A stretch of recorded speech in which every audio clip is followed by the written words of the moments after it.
আসসালামু আলাইকুম। আমি মোহাম্মদ মেহেদি হাসান, গ্রপের ফিল্ড সুপারভাইজার। আজকে আসছি বগুড়া জেলার শিবগঞ্জ উপজেলার এটা হলো গোপীনাথপুর গ্রাম। আসেন, এটা হলো আমাদের চাচার আরেকটা বেগুনের প্রজেক্ট। বেগুনের প্রজেক্ট নিয়ে তার সাথে একটু বিস্তারিত কথা বলতে। ওয়ালাইকুম আসসালাম।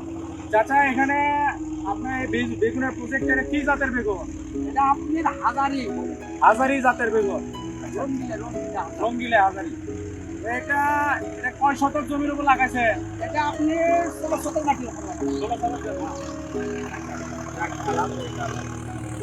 তো এটা এই জমিতে আপনার ফলন কেমন এবার আশাবাদী? ফলন আল্লাহর মধ্যে ভালো। গতকালকে তোলা হচ্ছিল, এই জমি থেকে 5 মণ বেগুন উঠছে। 5 মণ বেগুন। কেবলই প্রথম তোলা।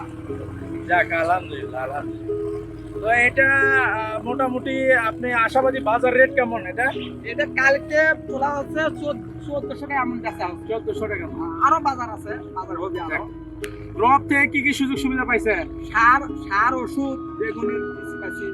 আচ্ছা, যাক আলহামদুলিল্লাহ। এটা কি আপনার পরিবারের সচ্ছলতা আসতেছে তো? হ্যাঁ, আল্লাহর রহমতে সব। যাক আলহামদুলিল্লাহ আলহামদুলিল্লাহ। আমরা গ্রোপ সামনের দিকে আরো ভালো কিছু আপনার সহযোগিতা করব, পাশে থাকবেন ইনশাআল্লাহ। আপনারা যাতে ন্যায্য মূল্য পান এই বিষয়ে আমরা সব সময় আপনাদেরকে যত ধরনের সহযোগিতা করার করব ইনশাআল্লাহ। তো ভালো থাকবেন চাচা। আলহামদুলিল্লাহ। আচ্ছা, আসসালামু আলাইকুম।